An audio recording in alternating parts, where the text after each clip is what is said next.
Conan el histórico.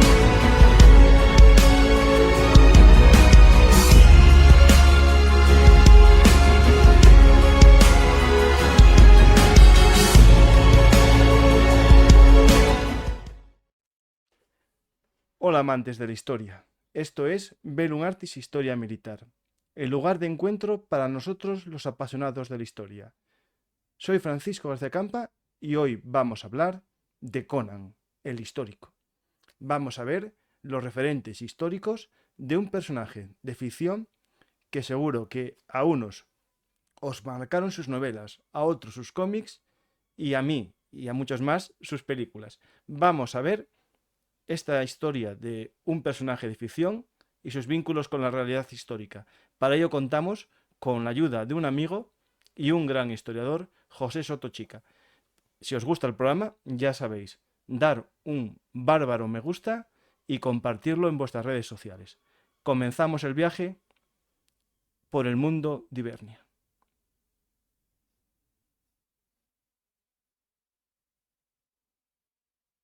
¿Qué tal, José? Muy bien. Hola, buenas tardes. Pues muy bien, Francisco, encantado de estar contigo y encantado de hablar de uno de los personajes icónicos de mi vida, Conan el Bárbaro. Pues ahí estás con la espada, una de las espadas de Conan, ¿no? Dispuesto Sí, aquí a... tenemos la espada clantea, las tengo todas. Esta es la que encuentra cuando cae en esa tumba, en ese túmulo donde se halla con el rey muerto, pues esta es la espada que encuentra Ujú. y que luego le permite espantar a esos lobos que lo estaban persiguiendo. En la película, la original, en la del año 82, que es la buena, que es una maravilla de película. La que estuvo grabada en España, gran parte. Sí, sí, sí, en Almería, en Madrid, en la Sierra de Madrid y creo que también en el Torcal de Antequera y en algún otro Y en sitio. Cuenca, en la Ciudad Encantada, ¿no? Bien, pues, efectivamente, sí, sí, Mm. sí, sí. Que ahí es donde tuvo una relación carnal con la bruja aquella.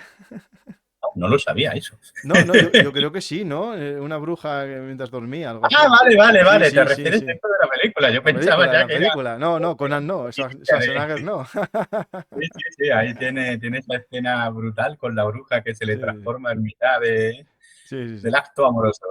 Sí, sí, sí. Pues vamos a hablar de ficción, pero contigo vamos a buscar siempre los referentes históricos, porque como siempre decimos, la historia supera la ficción. Es decir, casi todas las sagas de ficción, en mundos paralelos, mundos de fantasía, para algunos dicen, madre mía, qué imaginación, pero nosotros nos sentamos allí a ver Juegos de Tronos, El Señor de los Anillos, y vemos historia viva, reconvertida, cambiando los nombres, y en Conan hay también elementos de historia.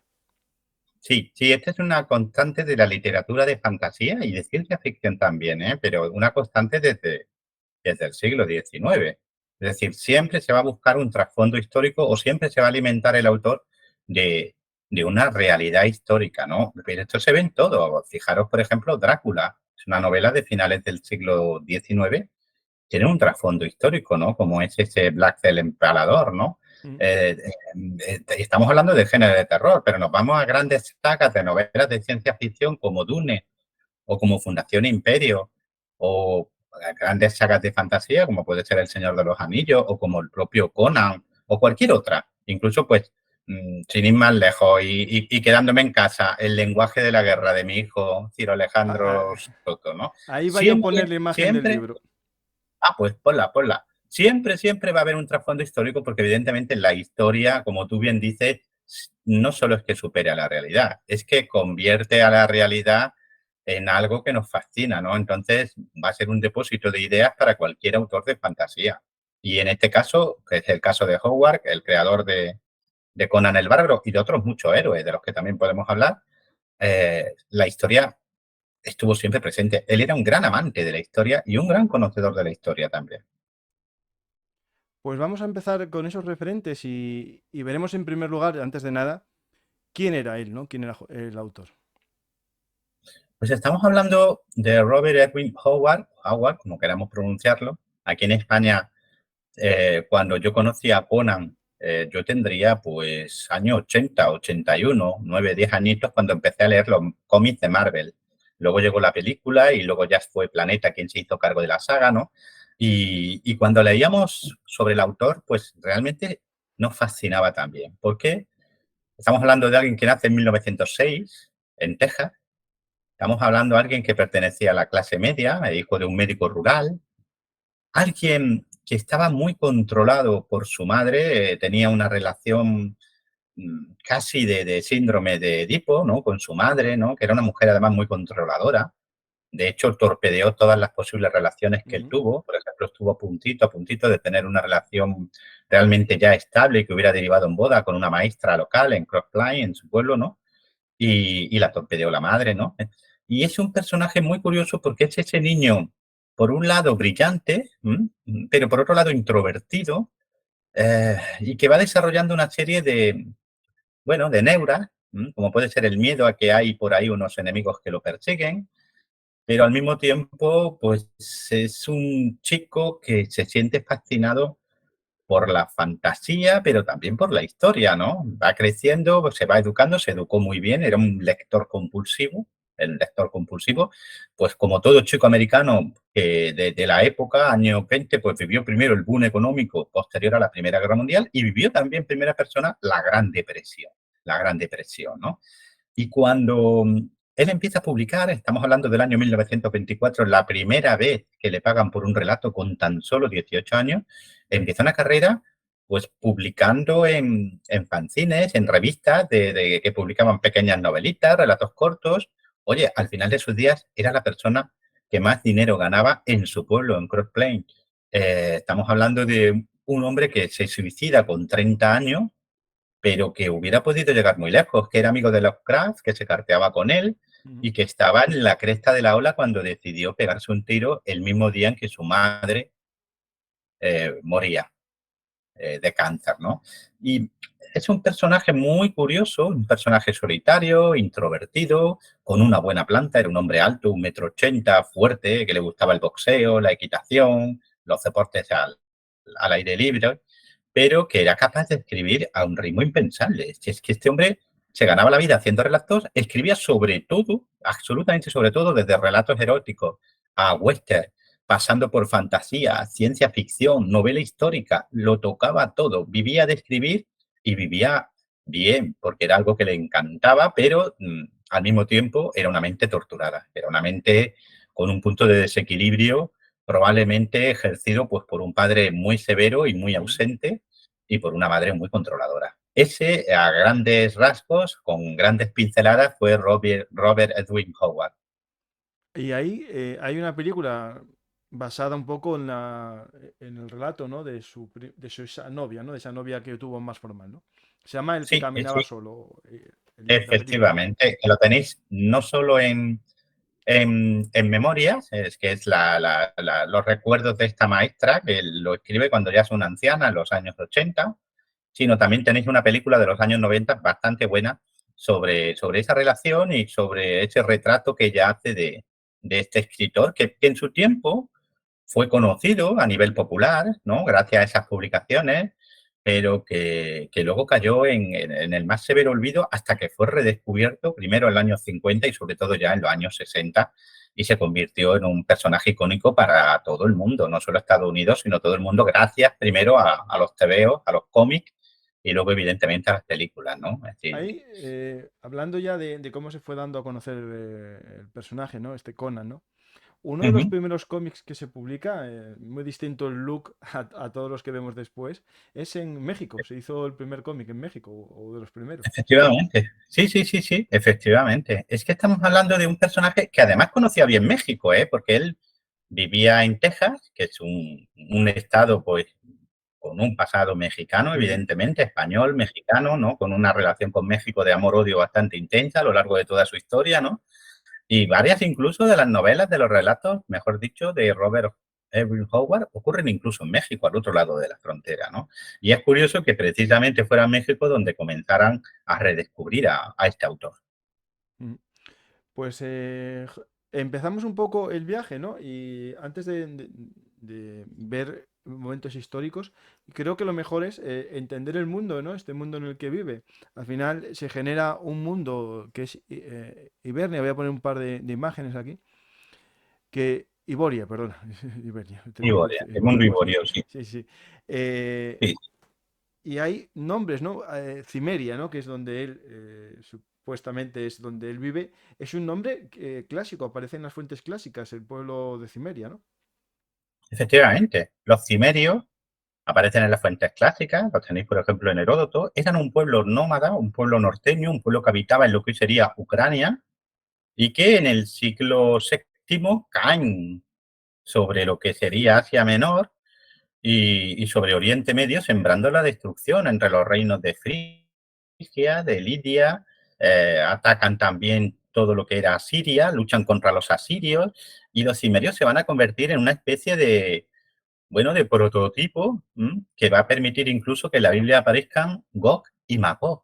Ujú, Son estas invasiones, primero de los cimerios e inmediatamente después del pueblo que ha obligado a los cimerios a desplazarse, que son los escitas que acaban de llegar, las que van a dar origen en la Biblia a Gog y a Magog, a ese prototipo de destrucción, ¿no?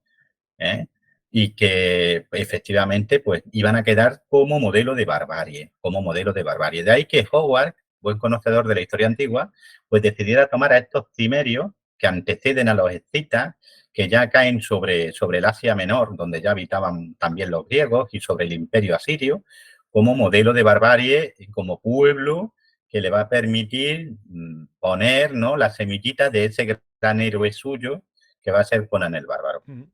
Hay una región que estoy viendo en Él, el él mapa. va, él va a dar a, sí, él les va a dar a los cimerios una serie de características en las que va a mezclar distintos pueblos, ¿eh? Le da el Ujú, nombre de cimerio, pero esos cimerios no solo tienen ingredientes de ese pueblo de las estepas, ese pueblo indo, indoario de las estepas, ¿no? Sino que va a tener también ingredientes de pueblos celtas. Va a meter ahí también un poquito a través, por ejemplo, Cinru. ujú, Es decir, no solo van a hacer, no solo va a tomar ingredientes de este pueblo de las estepas del siglo octavo, séptimo antes de Cristo, sino que le va a añadir un poquito también de ese mundo celta arrinconado del país de Gales. Y con todo eso va a generar los cimerios. ujú. En el mapa aparece una región que no sé si está cogida al drede o no, pero se llama Zamora. Efectivamente. Zamora, y fíjate qué curioso que la primera vez que se publican las novelas de Conan en España, que lo hace Bruguera en los Ujú, años 70, como las gentes de Zamora son el prototipo de ladrones, para que la gente de Zamora en España no se ofendiera, se cambia el nombre por Zamara en esas Así, novelas. así, ofendes a otros. ¿Vale? Claro, Zamora es un reino que tiene una serie de características también mezcladas. En Zamora él va a mezclar un poquito de esa España pues llena de tópicos y, ¿no? Y de arquetipos, por un lado, que también lo va a hacer en Zingara, en otro reino, ¿vale? Pero a eso le va a añadir un componente oriental importante. Entonces, Zamora es un reino que está a medio camino, perdón, entre Oriente y Occidente. Es un reino donde la magia, pero también eh, todo lo que es ese mundo de Lampa, ¿no? Ese mundo oscuro de los ladrones, de los engaños continuos, también de ciudades gobernadas por magos o por poderosos señores o por burgueses y comerciantes muy ricos. Y ahí va a meter una serie de aventuras de cuando Conan es muy joven, cuando acaba de salir de Cimeria y ha estado combatiendo pues en los reinos del norte y ha huido de Hiperbórea, etcétera, y llega, luego hablaremos sobre eso si quieres, y llega a Zamora y se convierte en un ladrón. Y allí tiene uno de sus relatos más maravillosos, que es la Torre del Elefante. Ajá. Pero también hay otros muchos, ¿no? En Arenjún, en Sadisar, en las ciudades de Zamora, digamos que Conan se va haciendo hombre. Llega un Conan adolescente que va a aprender a ser un poquito más desconfiado y que van también a empezar a, entre comillas, a civilizarse, a mezclarse con los civilizados. Ujú. Estoy viendo aquí una especie de sobreimpresión del mapa del mundo de Conan con Europa, ¿no? Y un poco diciendo qué países serían los que él puede usar de referentes de cada cosa. Sí, sí, porque el mundo de Conan es nuestro mundo. Howard lo inserta, ¿no? Él tiene una idea de que en un primer momento, pues después de Atlantis, va a surgir este mundo, el mundo Iborio, 10.000 años atrás, y luego una serie de catástrofes y de cataclismos van a hacer que aparezca ya la configuración actual del mundo. De manera que ese mundo ibérico se superpone, como tú bien dices, sobre lo que luego iba a ser Europa, África y Oriente Medio. Entonces, si consigo De poner... manera, por ejemplo, que el mar de Villalet, ahí al este de Zamora, verás que hay un mar interior, que pone mar de Villalet. Sí. ¿Lo ves? Eso es el Caspio, eso iba a ser el Caspio. Después de los cataclismos, disminuiría de tamaño y se convertiría en el Caspio. Estigia, con el río Styx, que está al sur, es Egipto y ese río es el Nilo, que también cambiaría de curso. ¿De acuerdo? Es decir, podemos ir identificando lo que iba a venir luego. Los reinos negros de Kush, Darfur, Kesham, Pum, también, ¿no? Es decir, son los reinos africanos, ¿no? Zingara es lo que iba a ser España luego. Junto ahí tienes a Argos, por ejemplo, también, ¿no? Que está un poquito más al este y que sería la zona de Italia, etcétera, etcétera. Poitain, que es una de las regiones de Aquilonia, es el sur de Francia, claramente. Y así, es decir, podemos ir poniéndolo con el mapa, regiones que coinciden con zonas de lo que iba a ser Europa, África y Oriente. Sí, interesante. Pues vamos a ir avanzando y empezamos con estos referentes históricos que estamos viendo, pero también ¿Sí? en la trama aparecen cameos de hechos históricos, como por ejemplo las bodas de sangre en Juegos de Tronos, o alguna Sí, guerra en bueno, historia. lo que vamos a ver son, digamos que Howard es más sutil, ¿vale? Digamos, él no toma personajes o hechos históricos concretos, sino toma lo que son, como él vincula que él quiere que este mundo sea real, él lo que hace es enlaces históricos. Pues de aquí surgirá esto, pues de aquí surgirá aquello. Y entonces, ¿qué identificamos? Pues nos encontramos con pueblos que son plenamente históricos, los pictos. Los pictos para Howard son una especie de pueblo primordial, ¿no? Les traza una historia desde la noche de los tiempos, desde el comienzo del género humano. Y en cierta manera los pictos en el mundo de Conan cumplen la función de los indios en la Norteamérica del siglo XVIII, los indios de los bosques, los iroqueses, los hurones, el resto de tribus, no cumplen esa función, son una suerte de pueblo primordial, aborigen, arrinconado, al que se le va arrinconando, que habita en los bosques, que son el salvajismo sin más, ¿no? Pero al mismo tiempo, en Brack McMahon, que es un héroe que está dentro del mundo romano, es decir, en las novelas de Brack McMahon están dentro del Imperio Romano, son los pictos históricos, 100%, ¿no? Pues cuenta un poco su historia y nos habla de un pueblo que ha tenido distintos estadios de civilización, que ha sido un pueblo civilizado, que ha caído a la barbarie, que ha surgido de la barbarie, que ha vuelto a caer, y así, ¿no? Es decir, y de esta manera también nos lanza una idea que es la idea de que todos los pueblos de la Tierra van pasando por fases de barbarie y de civilización, ¿no? Y todos tienen una trazabilidad. Por ejemplo, te vas a Oriente, tienes el imperio de Turán.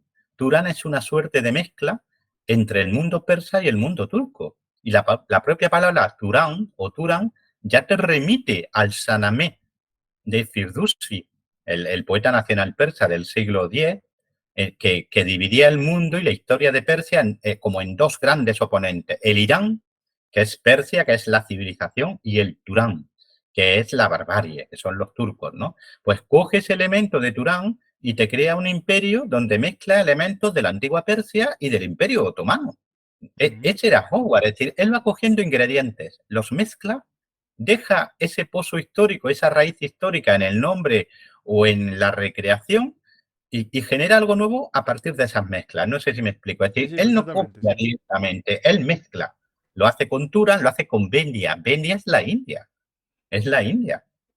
Afganistán. Es Afganistán. ¿Qué te digo yo?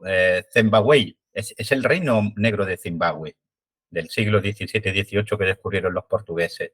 Y así con todo. Es decir, él lo que hace es rescatar de la historia, le da igual que sea historia moderna, que historia antigua, que historia medieval, que prehistoria, mezcla y crea algo nuevo. Algo nuevo que tú puedes reconocer. Es decir, tú dices, esto es Zingara, Córdoba, la capital, esto es España. Ujú. Y es una España en la que él mezcla elementos de la España del siglo XVI y ves a Zarono el Negro, que es un prototipo de corsario, ¿no? Y lo ves que parece un caballero español del siglo XVI, un pillo que podría haber salido del Lazarillo de Tormes y al mismo tiempo tiene elementos y resonancias medievales. Y lo mismo que hace en Zingara lo hace con otros muchos reinos. Sí, sí.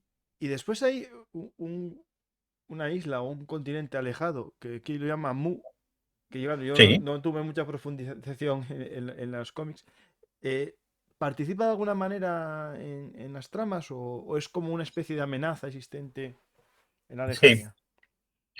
En el mundo, como te he dicho antes, el mundo de Conan es un mundo que ha surgido de un cataclismo, por eso empieza la saga de Conan, siempre empieza igual, ¿no? En los días en que los océanos anagaron el Atlantis, ¿no? Ujú, Viene digamos que viene de un gran cataclismo que acabó con la Atlántida, con el reino de los Atlantes, que en su momento que gobernaría Kul de Valusia, que es otro de los grandes héroes de Conan, ¿no? Y en ese mundo no solo están esos continentes que ya no existen, ¿no? O de los que ha quedado muy poco, ¿no? Las islas Pictas y poco más, ¿no? Que antaño fueron las islas de los Atlantes, Valusia, Comoria, ¿no? Sino que hay un continente más lejano todavía que es Mu, que es una suerte de continente perdido donde habitan razas prehumanas y donde es pues, una especie como de mundo lejanísimo que no tiene contacto con el resto del espacio, ¿no? Con el resto del mundo de Conan, pero que está ahí, como tú dices, como una especie de amenaza silente y también como una especie de lugar casi inalcanzable donde uno puede encontrarse con los horrores más increíbles y también con las cosas más sorprendentes, ¿no? Aquí hay también una conexión de Howard muy potente con Lovecraft. Ambos recrean horrores cósmicos, razas primordiales, la presencia de la magia, de lo oscuro, de lo sobrenatural. Eso va a estar muy presente también en Howard como lo está en Lovecraft. De distinta manera, pero está presente, ¿no? Y Mu, pues es precisamente un continente perdido donde la magia, donde lo prehumano, donde el terror primordial están presentes. ujú. Pues tenemos estas referencias a los países, ¿no? E incluso viendo un poco algunas de las ilustraciones, que eso ya es, digamos, cosa de los que hacen la versión al cómic, ¿no? Hay una imagen que a veces me encuentro en una batalla y me llama la atención que en los combates, ¿Sí? los derrotados, uno de ellos aparece con Uh -huh. un casco tipo Montefortino, tipo romano completo, es decir, Sí, sí, sí, sí, sí. es decir, De hace hecho, también en ese elemento. sí, sí, sí. De hecho, pues muy buena pregunta, muy buena apreciación, Francisco, porque efectivamente volvemos a lo mismo. Hogwarts va a tomar elementos del mundo romano y los va a mezclar con el mundo medieval también. ¿Dónde lo hace en este caso? En varios sitios, pero muy particularmente lo va a hacer en Aquilonia, el reino del que él va a terminar siendo rey cuando ya pasa de los 40 y tantos años, después de una vida aventurera en la que ha sido de todo, jefe de mercenarios, bucanero, pirata, jefe de bandidos, jefe tribal, etcétera, termina en Aquilonia peleando por el rey de Aquilonia y termina apoderándose del trono y de la corona, ¿no? Y es curioso que en Aquilonia ves esa mezcla, ¿no? Vas a ver, por ejemplo, cómo es una suerte de pequeño imperio romano con sus limes, en este caso las marcas Posonia, frente a los bárbaros, en este caso pictos y cimmerios. Vas a ver elementos como la Legión Negra, un cuerpo de élite que tiene Conan, ¿no? Pero al mismo tiempo que estás viendo esa reminiscencia o esos guiños al mundo romano, ¿no? A que Aquilonia es una suerte de imperio romano, junto con eso tienes que Aquilonia es un reino medieval y en concreto un reino medieval que se parece mucho a la Francia o a la Inglaterra pues, del siglo XII, por Ujú, ejemplo, ¿no? Se parece mucho. Y vas a ver un reino donde está Gunderland en el norte, o Tanazul y Galparán en el centro, o Poitain en el sur, con sus condes, con sus respectivos condes, y en donde vas a ver burgueses en las ciudades, etcétera, etcétera. Es decir, una ambientación medieval, pero con ese toquecito de imperio romano también, ¿no? De manera que Aquilonia se va a terminar convirtiendo durante el reinado de Conan y de sus sucesores en una suerte de imperio romano de Occidente que va a lidiar, que se va a enfrentar a Turán, que como hemos dicho antes, es una mezcla entre el imperio persa y el imperio turco otomano. ujú. Pues ahí sigue como los herederos de Roma, los bizantinos. Sí, en cierta manera, sí. En cierta manera, esta es la historia, si te das cuenta, de un bárbaro que llega a convertirse en rey de un reino, de un imperio civilizado. Es Bueno, una historia que te es el suena, ¿verdad? sueño de los visigodos.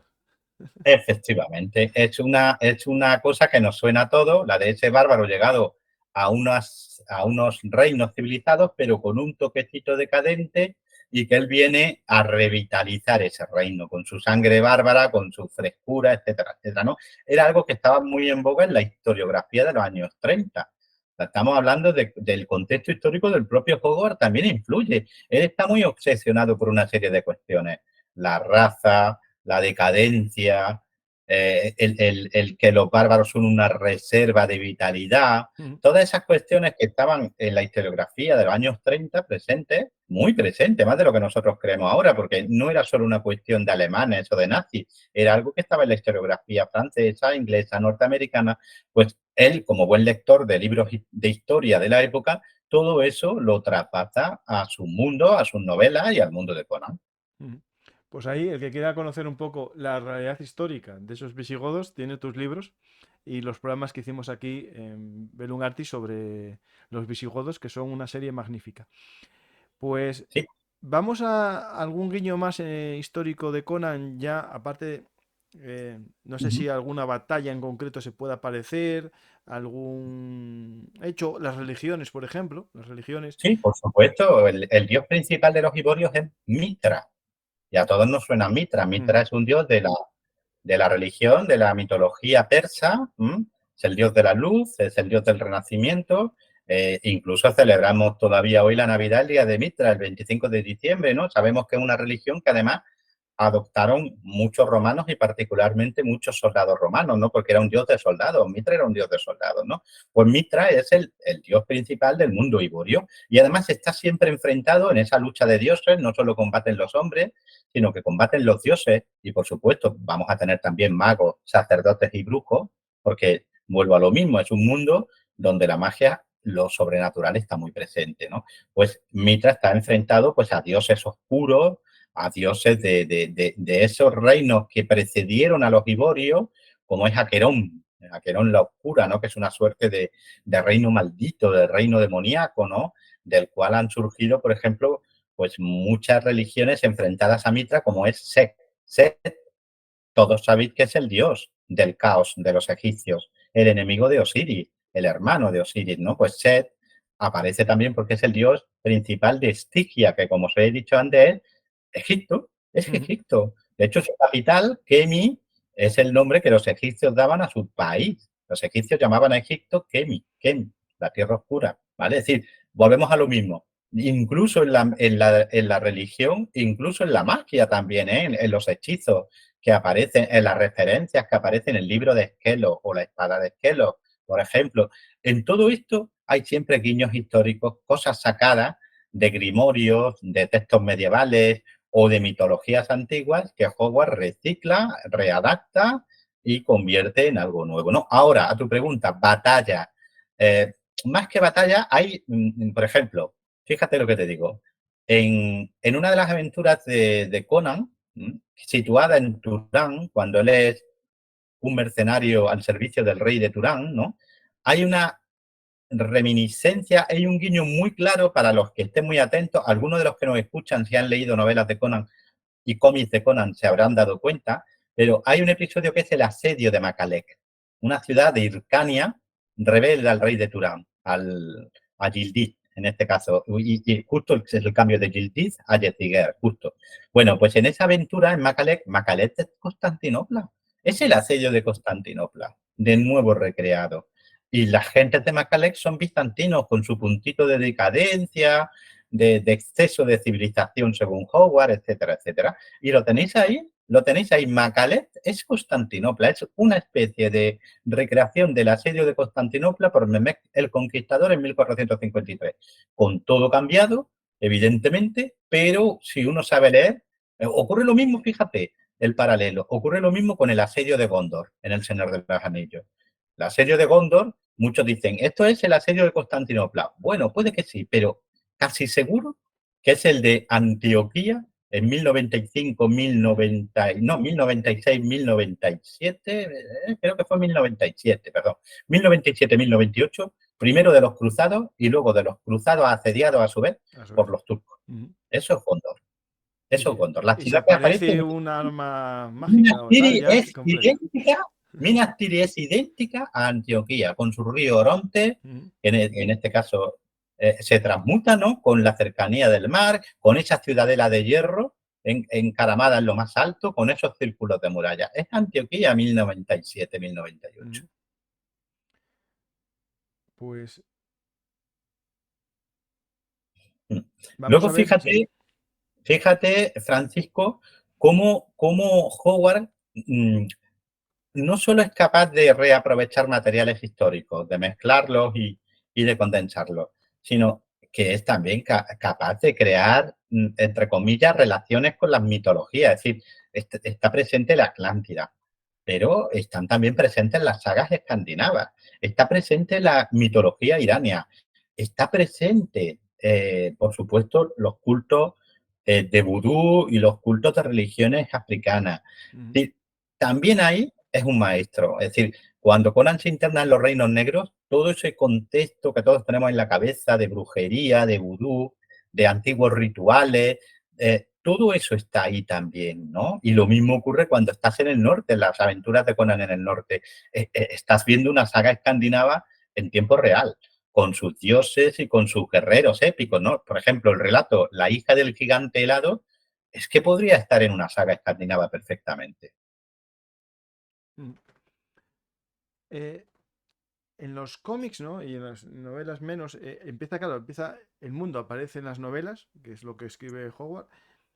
¿Sí? Después las películas un poco resumen todo esto, pero Uh los -huh. cómics generan nuevas sagas, ¿no? Y nuevos, Sí, digamos, sí. como Conan en el exilio, ¿no? Que eso es posterior, ¿no? Sí, ¿por qué? Pues porque Howard muere con 30 años, deja aproximadamente casi un 50% de relatos sin publicar, algunos de ellos a medio escribir, otros simplemente en boceto, en apunte, y cuando en los años 50, pues Sprague de Khan y otros redescubren a Conan y redescubren a Kul de Balusi y redescubren a los héroes de Howard, empiezan a retocar esos relatos y a extraer nuevos relatos de la saga de Conan, ¿no? ¿Por qué? Porque es tal el éxito que la gente pide más y el Claro. autor está muerto. ¿Qué solución? Por ejemplo, vamos a ver historias de Conan que están sacadas de otros héroes de Howard. Por ejemplo, un personaje icónico de Conan, Rex Sonja. Rex Sonja no era originalmente del mundo de Conan.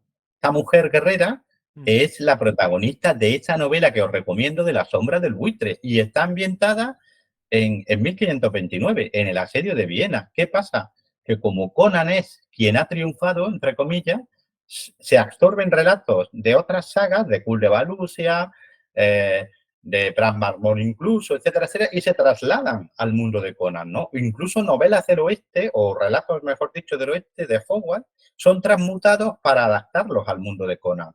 Y a eso añádele que empieza a haber escritores como Jordan, como Sprague de Khan, que empiezan a estirar, entre comillas, a decir, bueno, pues como sé que Conan estuvo en, ¿qué te digo yo? Pues en los Reinos Negros, pues voy a crear un relato ambientado aquí. O como sé que Conan Ujú. estuvo en India, pues voy a crear un relato ambientado aquí. Y son ya relatos nuevos que primero aparecen muchas veces en novela, otras veces aparecen en cómic, otras veces cambian de género del cómic a la novela sin solución de continuidad, etcétera, etcétera. Y se va alimentando ese mundo de Conan, ¿eh? Por ejemplo, Conan de las Islas, es lo que tú te refieres. Vemos a un Conan ya mayor, con 60 años, cansado de ser rey, que deja el reino en manos de su hijo Con y que se lanza a la aventura, a navegar y que llega a América, ¿vale? Y entonces vamos a ver a Conan en una serie de aventuras en lo que sería el imperio inca o el imperio azteca o en los reinos mayas, pero que no son de Howard. Howard dejó apuntado que navegó al final de sus días hacia Occidente y llegó a una tierra desconocida. Y a partir de ahí otros escritores, otros tanto guionistas de cómics, ¿no? Como Thomas, como novelistas, pues cogen eso y lo aumentan y lo convierten pues en nuevos relatos de Conan. ¿Por qué? Porque la gente pedía más Conan. Claro, claro, claro. Sí, sí.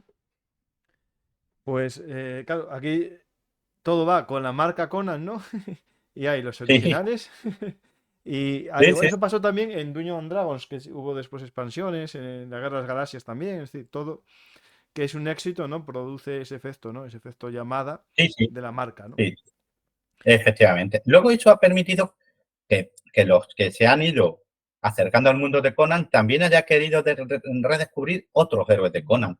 Por ejemplo, Kul de Balusia, que sería una especie que casi de anticipo de Conan, ¿no? Porque es un atlante, un bárbaro, en este caso los atlantes son bárbaros, que se convierte en rey de un gran reino, Balusia. Y Ujú, en muchos aspectos, incluso en su aspecto físico, moreno, ojos azules, Kul de Balusia es Conan en una época mucho más arcaica, mucho más arcana también, porque hay mucha más magia y hay mucho más, digamos, contenido sobrenatural en Kul todavía que en Conan. O Brad McMahon, el rey de los pictos que se enfrenta a los romanos en Caledonia, pues es un descendiente de Brul el Lancero, que es uno de los guerreros de Kul de Valusia, ¿no? Y hay ahí también mucho guiño al mundo de Conan y al mundo de Kul, ¿no? Y lo mismo ocurre con Cormac MacArt, que es un héroe gaélico, es un irlandés, que sus aventuras transcurren en el siglo V-VI, en la Britania artúrica, en la Britania post-romana, ¿no?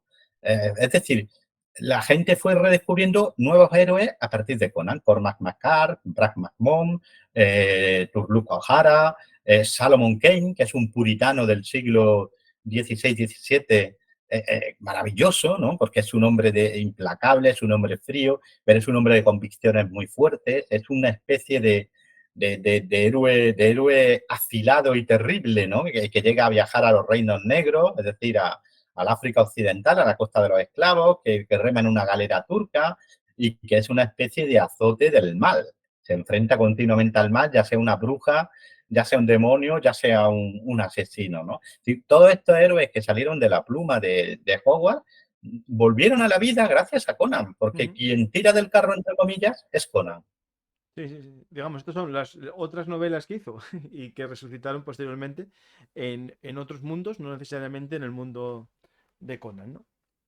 Sí, sí, efectivamente. Ya repito, es decir, Howard escribía de todo: relatos de boxeo, relatos de gángster, relatos del oeste, relatos de novela histórica, diríamos hoy, ciencia ficción. Él escribía de todo, es que escribía de todo. Era un personaje, él mismo era ya un personaje. Howard era un personaje, era ese tipo introvertido, pero al mismo tiempo genial, que por la mañana podía estar escribiéndote un relato erótico y por la tarde te escribía uno de Conan y en medio, pues a lo mejor te sacaba pues un relato ambientado pues en el asedio de Malta por los turcos. Sí, Es sí. que él era así, Ujú. era capaz de cambiar de registro. ¿Por qué? Porque era un lector compulsivo que lo mismo te leía sobre antropología, que sobre prehistoria, que sobre el Imperio Romano, que sobre la Francia del siglo XII. Pues más o menos yo creo que lo que comprometimos a los seguidores de aquel programa en el que hablábamos de bárbaros de Roma, dijimos un día que íbamos a hacer un programa de Conan y está hecho y cumplida la misión, ¿no, José? Yo creo que sí, que si quieren más, pues más tendrán, pero yo creo que es una buena introducción al mundo de Conan, ¿no? Si Sí, quieres, hacemos un rápido repaso de la geografía de Conan y perfecto. con esto terminamos. Y o si quieres, ampliamos también a una suerte de cronología o biografía rápida de Conan, que yo creo que para el que no Ah, conozca a mejor Conan, eso porque el mapa ya lo vimos y explicamos los países, pues ¿no? Pues venga, yo creo pues que eso, vale, pues Conan, ¿cómo pasó de Conan nace. ser Jorge Sanz a... el ¿Sí? niño, ¿no? ¿No era Jorge Ah, Sanz el Jorge actor? Sí, Sanz, sí, sí, sí, sí, bueno, sí, sí. sí, sí, para hacer a la película, vale, vale. Sí, sí, sí, sí, sí. Bueno, la biografía de Conan te permite recorrer el mundo de Conan, ¿vale? Porque es que Conan no deja rincón del mundo iborio sin visitar, ¿no? Conan nace en las montañas de Cimeria. Cimeria es un reino montañoso lleno de colinas sombrías, habitado por clanes bárbaros que habitualmente están divididos entre sí, pero que se unen en cuanto hay una potencia extranjera que trata de penetrar, ¿no? Y así aparece Conan. Conan nace en un campo de batalla, literalmente, es hijo de un herrero, ¿m? Y a los 14, 15 años ya participa en su primera batalla asaltando un fuerte aquilonio en Venarium. Los aquilonios estaban intentando colonizar esa región de Cimeria y los cimerios se unen y atacan ese fuerte y lo conquistan. Y ahí aparece ya Conan, con sus 15 años, ya era un poderoso guerrero y está participando en esa primera gran batalla, ¿no? Luego va a vivir en el norte, se va a dirigir pues con ganas de aventuras al norte, va a participar en la guerra fronteriza entre Vanire y Aesire, que si te das cuenta son dos nombres que salen de la mitología nórdica, ¿no? De dioses y de héroes de la mitología nórdica, ¿no? Allí va a tener aventuras tan destacadas como la hija del gigante de hielo, es una de las grandes aventuras de Conan, ¿no? Y luego, pues con 17 añitos va a terminar siendo capturado y esclavizado por los hiperbóreos. Los hiperbóreos son una suerte de reino nórdico, pero un poco tétrico, ¿no? Es a medio camino entre la barbarie más absoluta y una civilización primigenia, ¿no? Pues saben manejar la piedra, construyen en piedra, tienen mucha magia, es un mundo oscuro, es un mundo tenebroso, lleno de magia, y están a medio camino entre la civilización y la barbarie, ¿no? De allí se va a dirigir, todavía muy joven, a Zamora. Y en Zamora se va a ganar la vida como ladrón y va a tener otra de sus grandes aventuras, la Torre del Elefante, ¿no? Y luego se va a sentir pues, atraído por Turán, por ese imperio turanio, que antes hemos dicho que es una mezcla de imperio persa e imperio turco-otomano, y allí va a estar como jefe de mercenarios, como mercenario y también como jefe de mercenarios al servicio primero del rey Yildiz y luego del rey de Ziger, y eso le va a permitir también viajar a Oriente, por ejemplo, escoltando una embajada a Kitai. Kitai es China, ¿no? Ya la Kitai de Marco Polo, ¿no? Pues aquí aparece, ¿no? Ahí va a tener también aventuras tan famosas como la del monolito negro, ¿no? Y ahí va a conocer también a alguien que luego va a aparecer también en su vida como es un mercenario negro llegado de los reinos negros. Siempre muchas veces se habla de que Howard era un racista y yo no digo que no, porque era lo que se llevaba en la Texas de Claro, claro, 1930. justo. Sí, sí. A veces le pedimos al pasado, ¿no? Que la gente que vivía en 1930 piense como nosotros, ¿no? A mí eso me ha parecido siempre la tontería más grande y la injusticia más enorme que se puede hacer. Tú no le puedes pedir a un señor de 1500 que piense como tú o a un americano de Texas de 1930 que piense como tú. Pero siendo racista o no siendo racista, hay muchos personajes negros, orientales, etcétera, positivos. Y uno de ellos va a ser este amigo suyo, llegado de los reinos negros, que le va a salvar la vida en varias ocasiones a Conan y que va a ser uno de sus amigos entrañables, ¿no? ¿Qué Y es? van a vivir ¿Sebatas? aventuras. ¿Perdón? ¿Sebatas? No. Se llamaba, creo que se llama, si no me falla la memoria, Bamula, Ah, ¿vale? vale, vale. Es que hay otro que es Sebatas, vale, que sí que tengo yo foto. Y por ejemplo, va a tener con él una aventura maravillosa en lo que va a ser el Tíbet, en lo que es el Tíbet, que es el reino de Merú, ¿vale? Que es el Tíbet, realmente es el Tíbet, ¿vale? Y después de haber servido durante varios años como jefe de mercenarios en Turán, en el reino de Turán, pues se va a lanzar a la aventura, va a vivir todo tipo de aventuras, a veces como jefe de bandidos, de los famosos bandidos, los Swahili, que no son otra cosa que los árabes, ¿vale? O va a ser jefe de bandidos también entre los Afghuli, que son los afganos. O va a vivir aventuras en Bendia, que no es otra cosa que la India. O va a estar al servicio de mercenarios en distintas ciudades de Shen. Shen es Oriente Medio, es Siria, es la zona, es ese mundo de ciudades que en mitad de la pradera, en mitad del desierto, algunas con acceso al mar, otras no, fronterizo de Egipto, o sea, Siria, Palestina. Va a estar también en Estigia, en el reino de los Estigios, ese reino oscuro donde gobierna Set, el dios serpiente, lleno de sacrificios humanos y de magia, ¿no? Va a viajar, por supuesto, a los reinos negros, donde va a vivir también maravillosas aventuras. Va a ser jefe de piratas y también de bucaneros en las Islas Baracha o en Zingara, ese reino que os decía antes, donde hay mucho de la España del siglo XVI y de la España medieval, ¿no?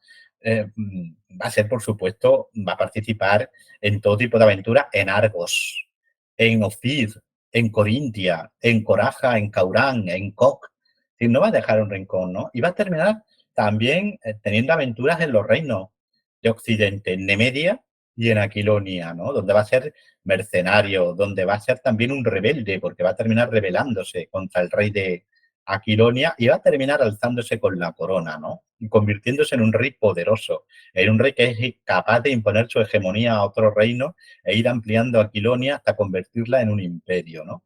Esta es, a grandes rasgos, la biografía de un Conan que terminaría casándose con una concubina del rey Numerides de Nemedia, Zenobia, fíjate el nombre, Zenobia, nos está remitiendo a la famosa reina guerrera que se enfrentó al Imperio Romano en el siglo III, en concreto a Aureliano, no sé si la recuerda, Sí, sí, sí, pues la claro, mujer claro. de Palmira. Zenobia, ¿vale? Fíjate qué bonito, ¿no? Es decir, volvemos a lo mismo. Los guiños históricos de Hogwarts son siempre sutiles y siempre son fruto de una mezcla de ingredientes que va extrayendo de distintos lugares y convirtiendo en algo nuevo, ¿no? En esa aventura en la que Conan libera a Zenobia, que previamente lo ha ayudado a liberarse de sus enemigos, ¿no? A huir y a restaurarse en el trono. En esa aventura incluso vamos a tener el laberinto y vamos a tener al Minotauro en esa aventura. Es decir, volvemos a lo mismo,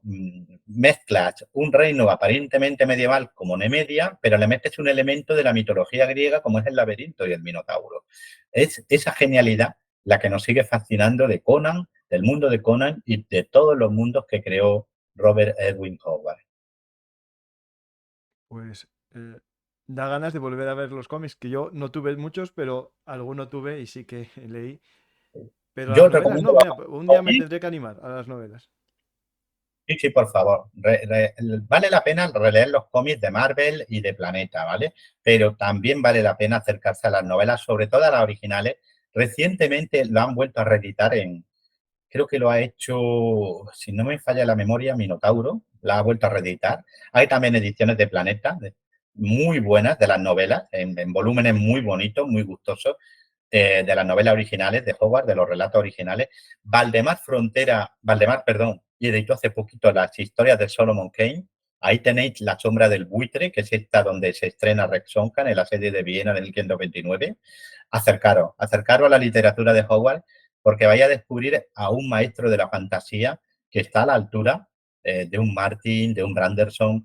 Esto a alguno le parecerá a lo mejor una herejía, pero está a la altura de otra manera, en otro contexto, ¿no? En otro plano de un Tolkien. Tolkien es literatura en estado puro, pero Howard es una creatividad tan desbordante, tan exuberante, tan apabullante, que aunque no llega a la calidad literaria de Tolkien, no llega, pero sin embargo tú coges y no puedes soltar una novela de Conan porque es pura, pura, pura aventura. Claro, estas, en su momento, estas obras de Howard, que eran similares a las novelillas estas que triunfaron en los 50 60 de vaqueros, es decir, ¿Sí? libros finos para leer en poco tiempo, más que algo erudito. Sí, sí, sí. Él hace literatura popular. Ujú. Él se estrena vendiendo relatos para revistas, para Pulp, que se decía entonces, como Huertales, etcétera, Huertay, y es eso, es literatura popular. Lo que pasa es que eso pasa sobre todo en España. ¿Eh? En España somos un poquito, eso que los intelectuales, que es una de las palabras más Sí, sí, sí. abominables que se han inventado, ¿vale? Deciden lo que es bueno o no es bueno. No, lo que es bueno o no es bueno lo decide el lector. Efectivamente, si te gusta o no te gusta, punto. Efectivamente. Y Howard gustaba en los años 30 y gusta en 2023. Y eso, que un autor guste en 1930 y guste en 2023, ¿sabe lo que significa? Que es bueno. Significa que es bueno. Sí, sí, sí. Porque lo otro es efímero. Es decir, ese autor sesudo que hace novelas realistas, poco vamos, psicologizante, creo que Sí, se sí, sí. dice, Y que queda muy moralizante bien, también. queda muy. Vale, pues eso está muy bien, pero te aseguro que 5 años más tarde nadie se acuerda de No, esa no, y de novela. hecho, si nos ponemos a valorar las obras en razón al formato que tuvieron inicialmente, a lo mejor el Quijote que se vendía por capítulos Oye, claro, claro, barato, claro, ¿no? nunca hubiese sido lo que es ahora, ¿no? Porque como se vendió barato para el pueblo. Es que al final, fíjate lo que te voy a decir. ¿Qué es el Quijote? Quijote es una novela del siglo XVI-XVII, que es una novela de peripecia, es Sí. una novela de aventura. Es que a veces se nos olvida que la gran literatura no tiene por qué ser una literatura aburrida. Y Howard no escribía nada que fuera aburrido. Ujú. Ese fue su crimen y esa fue su virtud. Y por eso seguimos hablando de él. Efectivamente. Y de otros no.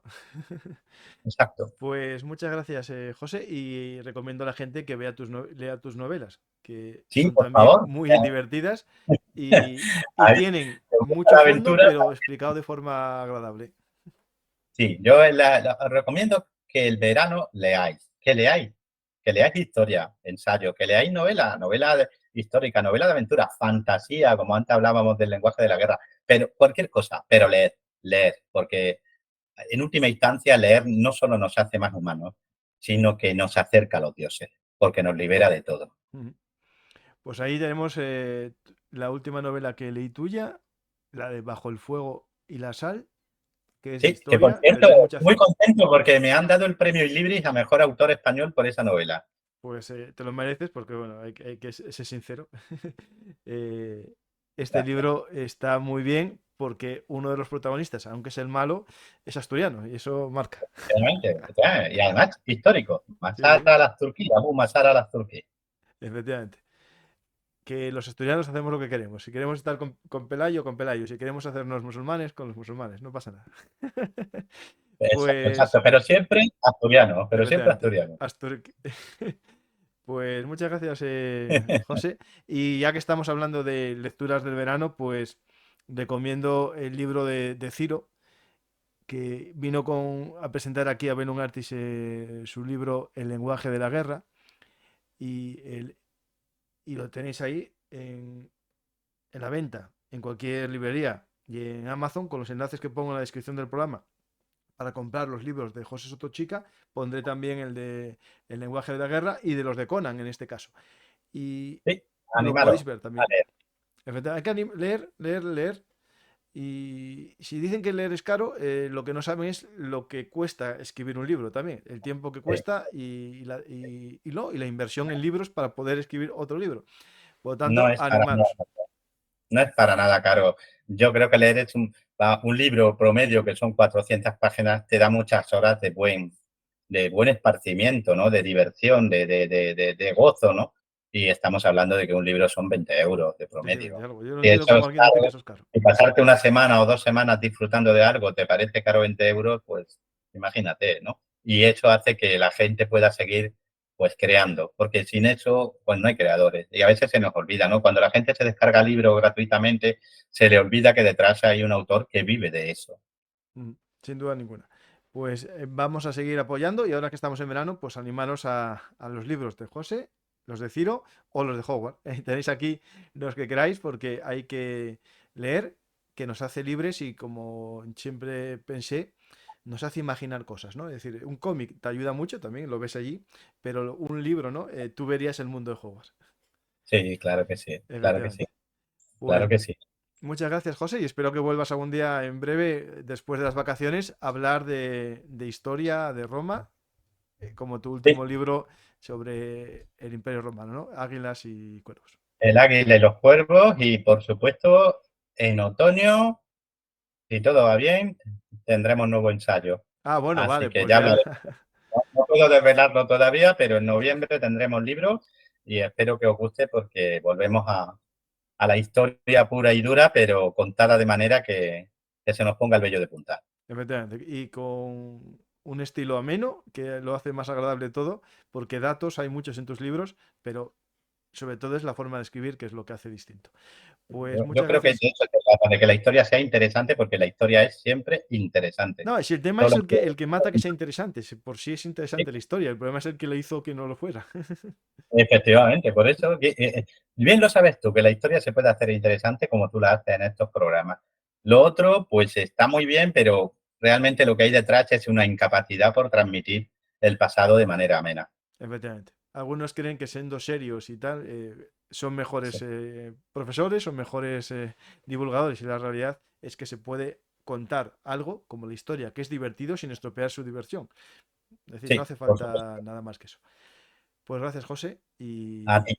pasa buen verano allí con el calor del sur, que yo en breve iré por allí a ver calor, porque aquí, mientras grabamos, no pasamos de los 20 grados y allí donde estás tú seguro que estás ya por 30 y algo. No te quejes, que ayer estuvimos aquí a 44 No, no, no y me no quejo, era ni... no, no, no, no, no, no, no, no me quejo, no, estoy bien. No te Hombre, ir a quejes. la piscina está bien. Hombre, Pues eso sí, sí, que sí, os dar un bañito, aunque sea. efectivamente. Pues muchas gracias, José, y hasta la próxima historia hablada aquí en Melon Artis. Adiós y un abrazo enorme para todos los que están al otro lado, que tengáis buen verano, que leáis muchísimo y ojalá que nos veamos pronto en otoño, a la vuelta del curso. Pues seguro. Y ahora me despido de todos vosotros en este programa en diferido, agradeciéndoos que estéis aquí, que os haya gustado este pequeño homenaje a la literatura popular, a Conan, el bárbaro, el pirata, el rey, el exiliado. Espero que hayáis disfrutado y si es así, dar a me gusta, dejar un comentario y si sois nuevos, suscribiros al canal Bellum Artis Historia Militar, donde aprenderemos del pasado para entender el presente y el futuro. Muchas gracias a todos y hasta la próxima. Historia hablada.